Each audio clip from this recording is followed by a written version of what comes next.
Bismillahirrahmanirrahim. Assalamualaikum warahmatullahi wabarakatuh. Waalaikumsalam warahmatullahi wabarakatuh. Baik, pada kesempatan kali ini, alhamdulillah kita dapat bertatap muka walaupun secara virtual pada mata kuliah Telaah Pesantren. Nah, khususnya kami pada kelompok 3 akan menyampaikan materi terkait karakteristik dan tipe pesantren di Indonesia. Dan sebelumnya saya haturkan terima kasih kepada dosen pengampu, yaitu Ibu Dr. Hajah Ratu Sunti AMAG, yang telah mempersilahkan waktunya kepada kami.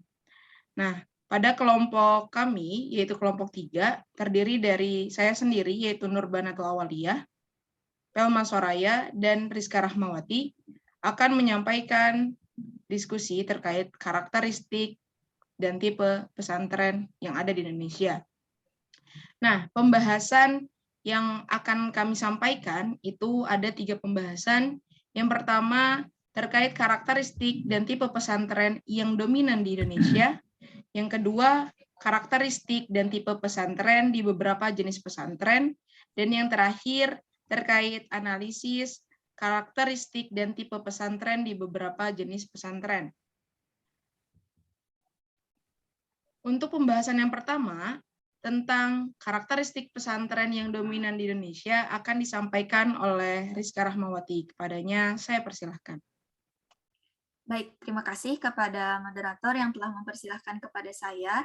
Di sini saya akan membahas terkait materi karakteristik dan tipe pesantren yang dominan di Indonesia. Nah, karakteristik pesantren di Indonesia yang dominan adalah seperti yang kita ketahui dulu ya, bahwa pesantren ini pada dasarnya memang merupakan sebuah asrama pendidikan Islam tradisional di mana di mana para anak-anak tinggal bersama dan belajar tentang ilmu-ilmu keagamaan. Nah, yang di bawahnya ini ada bimbingan daripada guru atau yang lebih kita kenal sebagai seorang kiai gitu. Nah, kiai yang mengajar ini adalah yang mendidik anak-anak dan para santri yang ada di pesantren. Nah, santri yang belajar di pesantren itu adalah pada dasarnya mereka memang mempunyai seorang kiai gitu. Dan masjid adalah tempat mereka untuk menuntut ilmu dan untuk berjamaah, beribadah dan lain sebagainya gitu. Serta pondok atau asrama sebagai tempat tinggal para santri. Nah, di sini saya ada sedikit gitu ya pendapat oleh Mas Tuhu. Beliau memberikan pendapat bahwa pesantren ini dibagi menjadi 3 unsur. Nah, yang pertama ada pelaku atau yang biasa kita sebut sebagai subjek ya, ada kiai, ustadz, pengurus, dan santri. Dan yang kedua itu ada sarana perangkat keras. Sarana perangkat keras ini bisa kita bahasakan sebagai bangunan gitu ya. Seperti contohnya masjid, terus asrama, lalu juga ada gedung-gedung, rumah ustadz, atau mungkin juga tanah sebagai keperluan daripada pesantren. Nah, sedangkan yang ketiga ini ada sarana perangkat lunak. Sarana perangkat lunak ini seperti contohnya kurikulum yang ada di dalam pesantren, terus cara mengajar yang ada di pesantren, lalu juga ada evaluasi dalam pembelajaran di pesantren. Nah, itu merupakan sarana perangkat lunak yang ada di pesantren.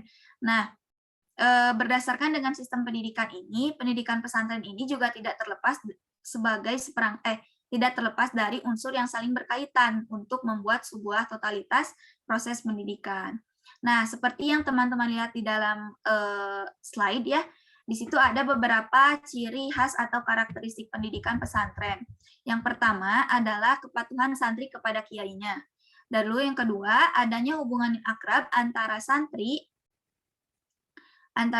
dengan kiainya. Dan yang ketiga, hidup hemat dan sederhana yang benar-benar dilakukan gitu ya di dalam pesantren. Tidak hanya dituntut untuk hidup hemat, tetapi memang mereka mempunyai kesadaran untuk hidup hemat gitu. Lalu yang keempat itu ada kemandirian dari setiap individu santri. Dan yang kelima ada jiwa tolong menolong atau iba terhadap sesama teman yang sangat terlihat. Dan yang selanjutnya ada suasana persaudaraan yang sangat mewarnai pergaulan di pesantren. Dan yang selanjutnya ditanamkannya rasa disiplin yang dipakai dalam kehidupan pesantren. Dan yang terakhir ada berani menderita untuk mencapai tujuan yang mulia. Maksudnya berani menderita ini bukan seperti halnya apa ya, mereka tidak mampu untuk hidup senang-senang gitu ya, tetapi mereka menyadari bahwa di pesantren ini mereka harus dituntut untuk hidup apa adanya gitu. Nah, dari paparan ini kita bisa simpulkan bahwa terdapat 5 elemen dasar gitu yang dapat kita jadikan acuan sederhana. Bagaimana karakteristik dan ciri dari pesantren itu sendiri yang membedakannya dari lembaga lain. Nah, yang pertama itu adanya kiai, lalu juga pondok, masjid, santri, dan pengajaran kitab-kitab khusyuk, khususnya klasik. Nah, untuk pembahasan selanjutnya, ini ada mengenai tipe pesantren dominan di Indonesia. Nah, seiring dengan berjalannya waktu, ya kita melihat perubahan-perubahan yang terjadi. Maka tipe-tipe pesantren di sini ada beberapa. Saya mengambil pendapat dari Manfred Zimig. Beliau memberikan beberapa golongan yang ada di pesantren yang dominan di Indonesia gitu. Nih, yang pertama ada tipe A. Nah, tipe A di sini yaitu pesantren yang sangat tradisional gitu, di mana pesantren ini masih mempertahankan nilai-nilai tradisional dalam artian tidak ada transformasi yang ada di dalam sistem pendidikannya gitu. Jadi masih masih memakai sistem tradisional gitu, sistem terdahulu untuk sistem pesantrennya. Lalu ada tipe B. Tipe B di sini maksudnya adalah pesantren yang mempunyai sarana fisik gitu ya, seperti contohnya masjid, rumah kiai, pondok atau asrama yang disediakan untuk para santri. Utamanya adalah untuk santri yang berasal dari daerah jauh gitu ya. Nah, untuk yang tipe C, pesantren tipe C, nah untuk pesantren tipe C ini sering kita sebut sebagai pesantren salafi gitu. Tetapi ada lembaga sekolahnya atau lembaga pendidikannya atau misal madrasah dan lain sebagainya gitu, yang merupakan karakteristik pembaruan dan modernisasi dalam pendidikan Islam di pesantren. Lalu ada pesantren tipe D. Pesantren tipe D di sini yaitu pesantren modern. Pesantren modern yang dimana dibuka untuk umum dan corak pesantrennya ini telah mengalami transformasi yang sangat signifikan baik dalam sistem pendidikan maupun dalam unsur-unsur kelembagaannya. Lalu ada pesantren tipe E. Pesantren tipe E ini yaitu pesantren yang tidak memiliki pendidikan lembaga formal gitu, seperti sekolah, tetapi memberikan kesempatan kepada santri untuk belajar pada jenjang pendidikan formal, tetapi di luar pesantren.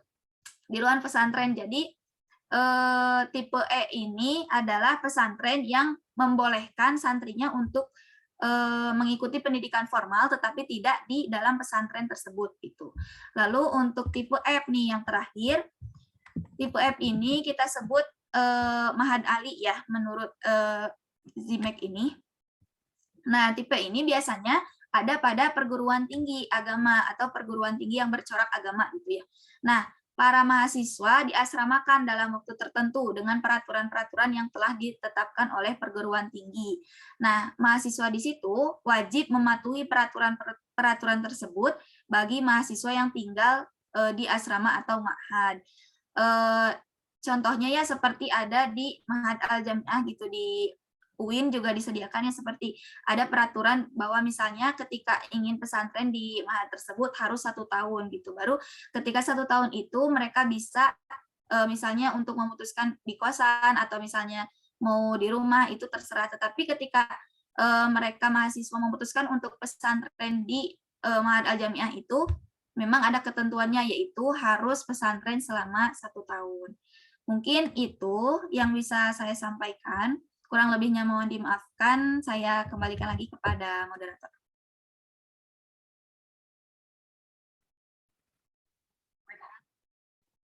Baik, terima kasih kepada Rizka yang telah menyampaikan materinya. Selanjutnya, penyampaian tentang karakteristik dan tipe pesantren dan tipe beberapa jenis pesantren akan disampaikan oleh Pelma Soraya. Kepadanya saya persilahkan. Baik, terima kasih sebelumnya kepada moderator yang sudah mempersilahkan saya untuk menyampaikan pembahasannya. Nah, Di sini saya akan membahas terkait karakteristik dan tipe pesantren di beberapa jenis pesantren. Jadi pengaplikasian dari apa yang dipaparkan oleh Rizka tadi ya. Nah, yang pertama itu ada karakteristik dan tipe pondok pesantren modern Asalam Sukabumi. Nah, teman-teman semuanya, pondok pesantren modern Asalam Sukabumi ini merupakan salah satu pondok pesantren yang bisa dikatakan cukup tua ya di wilayah Sukabumi dan telah berhasil meluluskan ribuan santrinya. Pesantren ini itu dirilisnya itu tahun 1968, tetapi dapat terrealisasi didirikannya itu pada tahun 1983 oleh Kiai Haji Insinyur Lukman Herawan dan juga Kiai Haji Abdurrahman. Nah, adapun tipe dari pondok pesantren ini sudah jelas ya, teman-teman bisa menelaah bahwasannya tipenya modern dengan karakteristik sebagai berikut. Yang pertama, yaitu pendidikan dan pesantrennya menggunakan kurikulum pendidikan nasional dan pesantren. Terdapat madrasah sanawiyah, juga terdapat madrasah aliyah. Nah, sistem pesantrennya itu sudah menggabungkan pendidikan formal dengan pendidikan tradisional yang mengkaji kitab-kitab klasik seperti itu. Nah, sistem di pesantren ini juga terbilang sudah tertata sangat rapi gitu ya. Selama 24 jamnya itu santri harus apa dan harus apanya. Kemudian yang kedua ada pembiasaan menggunakan bahasa Arab dan bahasa Inggris. Jadi di pondok pesantren modern Asalam ini percakapan sehari-hari para santrinya itu menggunakan bahasa Arab dan bahasa Inggris baik di luar maupun di dalam kelas. Nah, di pesantren ini itu masa pendidikannya itu 4 sampai 5 tahun gitu ya. Jadi tahun pertama ketika kita masuk itu akan pembiasaan bahasa dulu selama 1 tahun. Kemudian 3 tahun kita seperti sekolah formal dan 1 tahun lagi bisa jadi opsi itu merupakan pengabdian. Nah, selanjutnya ada hafiz Quran minimal 3 juz. Jadi di pesantren ini sudah ada program atau target hafalan kepada para santrinya sebelum lulus itu harus minimal hafal Al-Quran sebanyak 3 juz. Apabila lebih, itu tentunya lebih baik ya.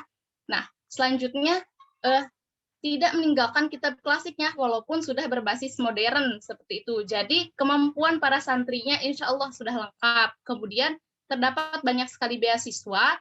Nah, baik beasiswa dalam negeri maupun beasiswa di luar negeri.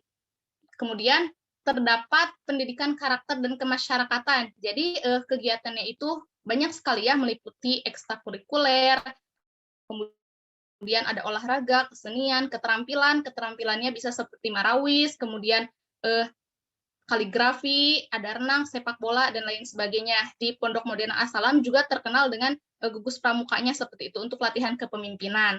Seperti itu untuk karakteristik dan tipe pesantren di Pondok Modern Asalam Sukabumi. Selanjutnya karakteristik dan tipe pondok pesantren An-Nidhom Salabintana Sukabumi ya. Nah, pondok pesantren An-Nidhom ini dipimpin oleh seorang kiai yang karismatik seperti itu dikenalnya ya, yaitu Abuya Kiai Haji Abdullah Mukhtar. Nah, di sini itu diterima santri putra maupun santri putri. Kemudian tipe dari pesantren ini yaitu murni salafi dengan karakteristiknya. Nah, pendidikan pesantren yang murni salafi tadi itu dengan mengajarkan kitab-kitab salafnya. Nah, para santri itu dituntut untuk memiliki kedalaman keislaman kitab kuning gitu. Nah, karena sistem pendidikannya itu masih murni salafi ya di An-Nidhom ini, jadi mengikuti ulama zaman dulu gitu. Maka gurunya itu bisa dikatakan sebagai mursyid yang sanad keilmuannya itu insya Allah sudah nyambung dengan Rasulullah. Nah, pesantren ini tuh menekankan pada pembelajaran fikih, ilmu alat atau nahwu sorof, dan juga tasawuf. Kemudian di pesantren ini juga memiliki aturan yang sangat ketat terhadap akhlak dan adab santrinya. Jadi tidak disepelekan ya. Walaupun santrinya banyak, tetapi alhamdulillah gitu. Mereka masih mengetatkan terhadap akhlak dan adab santri. Bahkan sampai membawa kitab pun sangat diperhatikan di pesantren ini. Kemudian pesantren An-Nidhom ini biayanya itu sangat terjangkau gitu. Jadi karena tujuan pondok pesantren ini itu ingin mendidik, jadi pesantren tidak memberatkan terhadap biaya gitu. Karena pesantren juga memiliki usaha untuk menopang lembaganya seperti itu. Kemudian tidak terdapat pendidikan formal. Nah, di pesantren ini tidak disediakannya pendidikan formal, bahkan para santrinya itu tidak boleh gitu sekolah sambil nyantri di An-Nizam ini. Namun bukan berarti mereka tidak memiliki keilmuan terhadap keduniaan seperti itu ya, ada pembelajaran mandiri di dalam pondok pesantren. Kemudian terdapat juga ekstrakurikuler para santri seperti tahfidz Quran, khitobah 3 bahasanya, kaligrafinya. Nah, sarana dan prasarana juga di pesantren ini cukup terbilang lengkap untuk sebuah pesantren yang murni salafi. Nah, selanjutnya karakteristik dan tipe pondok pesantren di Darul Habib Sukabumi. Nah, pondok pesantren Darul Habib ini merupakan sebuah lembaga pendidikan yang berakidah Ahlussunnah wal Jamaah gitu ya. Jadi sesuai namanya, pesantren ini itu didirikan oleh seorang Habib, nah yaitu Al-Habib Ahmad Noval bin Abdullah Al-Kaf. Beliau ini mendirikan pesantrennya sejak tahun 1998. Nah, sampai saat ini gitu pesantren ini telah berhasil mendidik para santrinya menjadi insan yang berpegang teguh terhadap Al-Qur'an dan As-Sunnah. Kemudian tipe dari pondok pesantren ini yaitu pesantren salafiyah dengan nuansa modern. Nah, dengan karakteristik yang pertama yaitu pendidikannya diformulasikan untuk santri dan sangat diprioritaskan gitu pada pembelajaran Al-Qur'an, hadis, bahasa Arab, akhlak, fikih, nausorof, dan balaghah. Ada tauhid juga dan lainnya, baik secara klasikal maupun secara fakultatif gitu ya. Nah, di samping itu juga terdapat pengembangan seperti pelatihan pidato, pembacaan maulid, burdah, dan kegiatan lainnya. Kemudian di pesantren ini juga terdapat ciri khas gitu ya, ada aturan pakaiannya yang harus sekali ditaati oleh para santrinya. Nah, jadi di pesantren ini para santri putranya itu harus memakai peci putih dan juga gamis putih, dan serta imamah putihnya yaitu ketika sholat dan belajar. Kemudian santri putrinya itu diwajibkan menggunakan abaya hitam ketika sholat dan belajar juga. Selanjutnya di pesantren ini juga dibiasakan dengan bahasa Arab. Kenapa? Karena pesantren itu sering sekali dikunjungi oleh para ulama, terutama para habaib ya, dari manapun, khususnya dari Tarim Yaman yang memberikan pembelajaran ataupun tausiah dalam bahasa Arab. Jadi otomatis santrinya itu dilatih menggunakan bahasa Arab agar apa yang disampaikan para gurunya itu dapat mereka pahami. Nah, di pesantren ini itu belum memiliki pendidikan formal. Jadi para santrinya itu tidak mengenyam pendidikan formal sama halnya dengan pondok pesantren salafiyah. Seperti itu yang dapat saya sampaikan. Mohon maaf apabila ada kesalahan, saya kembalikan lagi kepada moderator. Terima kasih. Baik, terima kasih kepada Pelma yang telah menyampaikan materinya. Selanjutnya terkait analisis karakteristik dan tipe pesantren di beberapa jenis pesantren akan disampaikan oleh saya sendiri. Nah, pada pembahasan kali ini terkait analisis karakteristik dan tipe pesantren di beberapa jenis pesantren, itu yang pertama tentang dari analisis karakteristik dan tipe pondok pesantren modern As-Salam Sukabumi. Pada hakikatnya tidak jauh berbeda dengan apa yang disampaikan oleh Pelma, tetapi di sini akan lebih teruraikan lagi terkait dengan karakteristik dan tipe pada pondok pesantren modern As-Salam ini. Nah, dari data yang telah didapatkan terkait dengan karakteristik dan tipe pada pondok pesantren modern As-Salam Sukabumi, yang notabene adalah pondok pesantren yang dikategorikan ke dalam tipe D, yaitu pondok modern. Nah, dalam pondok pesantren modern ini memiliki ciri khas yang menonjol di dalamnya. Salah satunya adalah pengembangan bakat dan minat santri. Sistem yang digunakan dalam pondok modern yaitu berupa sistem pengajaran yang menggabungkan antara pelajaran umum dan juga pelajaran agama, baik sifatnya secara klasik atau tradisional maupun secara modern. Nah, kemudian seperti yang tertera dalam karakteristik yang telah dipaparkan di atas itu tidak jauh berbeda gitu. Nah, kemudian selain itu juga pada standar pondok modern itu biasanya merujuk pada moto pondok modern.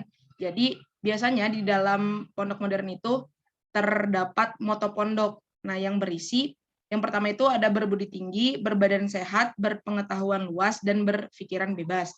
Nah, dengan mengusung moto tersebut diharapkan dapat memberikan stimulus yang serupa pada santri dan juga jajaran yang ada di dalamnya.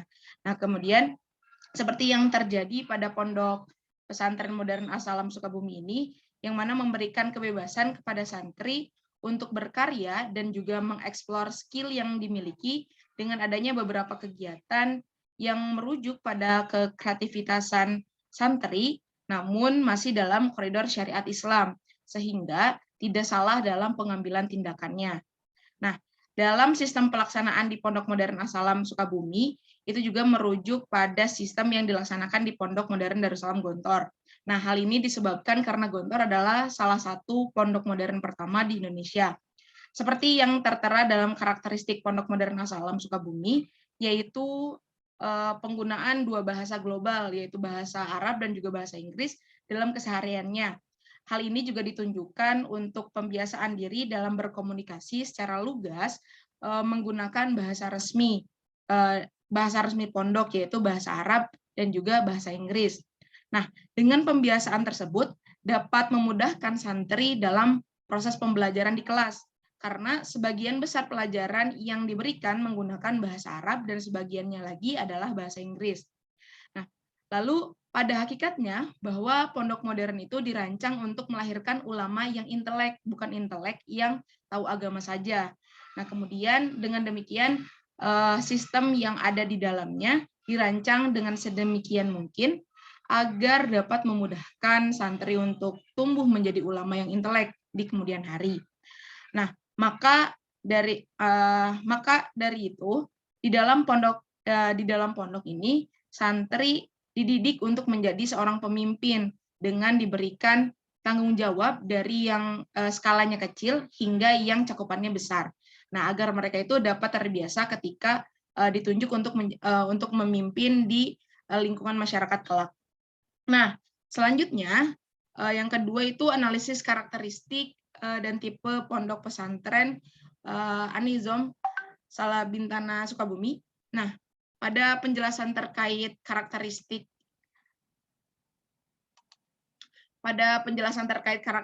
dan tipe pondok pesantren An-Nizam ini, dengan demikian pondok pesantren ini dapat dikategorikan ke dalam pondok pesantren ya dengan tipe B yang menggunakan dengan tipe B yang merupakan pondok yang berbasis tradisional yang menyediakan asrama, masjid, rumah kiai sebagai sarana pembelajarannya.